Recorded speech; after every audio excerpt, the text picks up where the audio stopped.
Laila Bilge was born in 1981 in southeast Turkey. She came to Germany in 1985. At the age of 16, she was forced into an arranged marriage. She is the founder of the society Laila e.V., and she has been to Iraq and Syria with her organization, helping refugees, mainly Christians and Yazidis.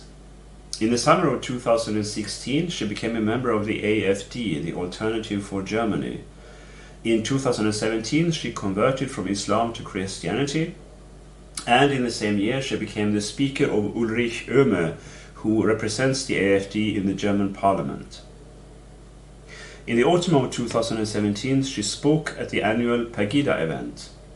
In November in the same year, Bilge moderated a conference organized by the magazine Kompakt in Leipzig, attended among others by Martin Sellner from the Identitarian movement in Austria. On February the 17th, as well as on June the 9th, 2018, she organized a women's march in Berlin. Before the February 17th march, Bilge wrote on the event's Facebook page that there can be no return to the Middle Ages and that we must fight the step-by-step introduction of the Sharia taking place. There were around 850 participants in the march, of which 1/3 were women. Representatives of Pegida Dresden, the Identitarians, the NPD, as well as other organizations critical towards the Islamization of Germany, took part in the demonstration. Critics spoke of racism masquerading as feminism and of fake feminism. Following a request from the AfD, the German parliament had a debate about the demonstration. On June the 9th, another women's march took place, organized by Bilge with the help of the AfD. Its motto was, "We are not fair game anywhere." There were 2,000 registrations for the demonstration, but according to police, only 300 took part, and there were 200 protesters. In Germany, government undertakings against left-wing extremism are now virtually non-existent, Bilge says. Under Christina Schröder, CDU politician and Federal Minister of Family Affairs, senior citizens, women and youth, but not of men. From 2009 to 2013, the situation was different. In 2011, Schröder introduced the Declaration for Democracy, also called the Extremism Clause, which was a consent form that had to be signed by all organizations, foundations and initiatives who wanted to take part in any of the 3 governmental support programs, either promoting tolerance, strengthening competence, or the initiative Strengthen Democracy, or Community Through Partaking. Early in 2014, Federal Minister of Families Manuela Schwesig from the Social Democratic Party and Federal Minister of the Interior Thomas de Maizière agreed to abolish the declaration, an allegiance to democracy for organizations who wanted financial support from the government. Schwesig also cancelled most of the programs against left-wing extremism introduced by Schröder.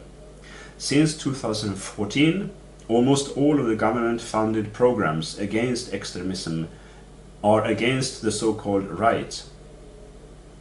In 2017, the so-called Fight Against the Right received more than 104 million euros in government funding, whereas activities against left-wing extremism received only 29,000 euros. According to the Federal Office for the Protection of the Constitution, the average German left-wing radical is male, unemployed, between 21 and 24 years old, and has no higher education. These young men are very well organized, however, which requires money that these people don't have, which hint to the fact that the state is financing left-wing extremism. Merkel gave up the fight against the extreme left in 2014, Bilge says. According to Bilge, Islam is always political. Sharia is part of the Quran, and crimes, including war crimes, are constantly committed in its name. Bilge has herself been to war zones in Iraq, Syria and in Turkey, where women had been attacked, kidnapped and raped by Muslims, the men and the children brutally beaten and murdered, and children kidnapped and forced to train as Islamist soldiers. She was told about how women were being sold on sex slave markets, being used as a pissoir, being forced into polygamist marriages and beaten many times a day. She spoke with women who had been assaulted, both Christians, Yazidis and Shiites. Today, these women are fighting against the Islamic State in Syria and in Iraq, and more than 40% of the soldiers fighting the IS are women who fight against their suppression. And it's a shame for the West and for Germany that German women don't wake up while other women sacrifice their lives for freedom in the Middle East, she says. But there is also a slow Islamization of Germany, which goes hand in hand with an increasing violence towards women and girls in this country. German school children are forced to visit mosques, and if their parents refuse, they are sentenced to pay fines. At the same time, twice as many Muslim women in Germany commit suicide as non-Muslim women, although the Muslims make up 4% of the population. Bilge demands a prohibition for mosques in Germany, especially those that are financed by a dictator in Turkey. While Bilge said this, old German women were standing in front of her on the market square in this German town, blowing whistles to disrupt her speech. Bilge is an example of a woman from a Muslim country who has seen the suppression of women in the name of Islam and has experienced it herself in her own life. She knows what she is talking about, and she does not want her new home country to become another Islamic dictatorship.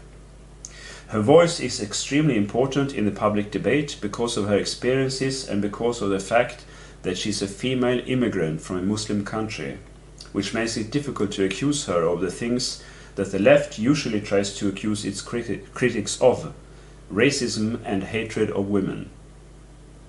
Bilge is a modern heroine, and we can just wish for women in this country to find her strength and courage and to finally take their responsibility as citizens in rejecting an ideology that threatens to turn this country into a fundamentalist third world society. Listening to Bilge gives me hope for Europe, for Germany, for freedom, and for the moral integrity and honesty of women.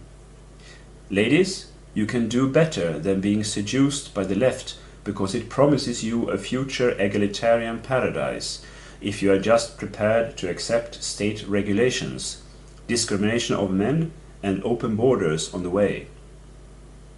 Your leftism and its open border policy will lead to your own suppression under a religious system that despises women and regards them as second-class citizens. Listen to Bilge and help us act before it is too late.